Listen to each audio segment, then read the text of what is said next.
আগতে UPLত একো পোৱা নাই সেইকাৰণে আজি BPFত জইনিং হৈছে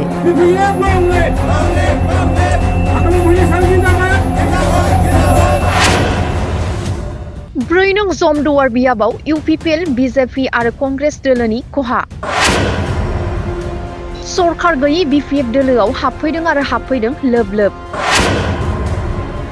नागारदों प्रमद बर' दैदेननाय UPPL दोलोखौ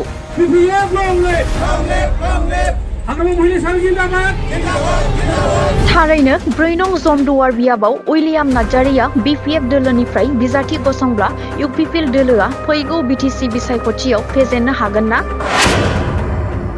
प्रमद बर' दैदेननाय UPPL सरकारखौ सानफा एफा नागारदों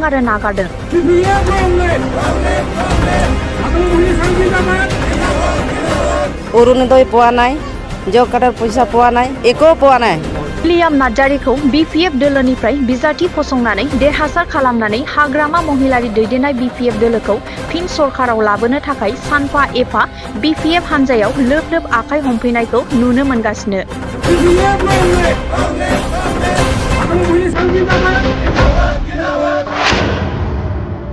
थारैनो प्रमद बर' दैदेननाय UPPL दोलोआ गावनि मावथिफोरखौ नायसननो हायाखै नामा थारैनो सोलायनायनि स्ल'गानजों फैनाय बिटिआर सरकारा रायजोनो रादाय होनायखौ लाखिनो हायाखै नामा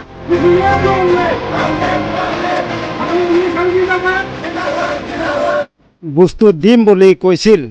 UPPL চৰকাৰ কিন্তু এতিয়ালৈ আমাৰ গাঁৱৰ মানুহবিলাক এতিয়াও একো পোৱা নাই ब्रैनं जमदुवार ब्लक मजाथि प्राइमारिनि जगेन्द्रपुर गामियाव उइलियाम नार्जारिनि दैदेननायाव UPPL BJP आरो कंग्रेस दोलोनिफ्राय गासै सा 47 सोद्रोमाफोरा हाग्रामा महिलारि दैदेननाय BPF दोलोखौ मोजां मोननानै BPF दोलोआव आखाइ हमफैयो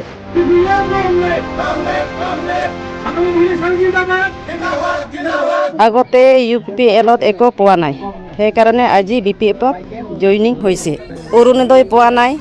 জব কাৰ্ডৰ পইচা পোৱা নাই একো পোৱা নাই ঘৰটো আছে আৰু এতিয়া একো পোৱা নাই BPFতে আমি থাকিব আৰু কি পিছত নাংগলত থাকিব এতিয়া কি হ'ব কি নহ'ব পিছত চাব উইলিয়াম নাৰ্জাৰী ছাৰক ভাল পায় সেইটোৱে মই ভাল পাওঁ আজি BPF বেলেগ বেলেগ পাৰ্টিত আছিল আজি BPFত জইনিং হ'ল মোটামুটি 100 জন পাৰ্টি আছিল UPPL কংগ্ৰেছত BJPত এইবিলাক এতিয়া BPFত জইনিং হৈছে এইটো হ'ল এই যে এতিয়া যিবিলাক কৈছিল আগত যে UPPL চৰকাৰ হ'লে আমি এইবিলাক বস্তু দিম বুলি কৈছিল UPPL চৰকাৰ কিন্তু এতিয়ালৈ আমাৰ গাঁৱৰ মানুহবিলাক এতিয়াও একো পোৱা নাই এইটোৰ কাৰণে এতিয়া UPPL পৰা বা BJPৰ পৰা BPFত আহিছোঁ ইমান ইয়াত 110টা না কিমান ঘৰ আছে ইয়াৰ ভিতৰত খালি 6টামান আছে আদিবাসীৰ ভিতৰত আৰু বাকীবিলাক নাই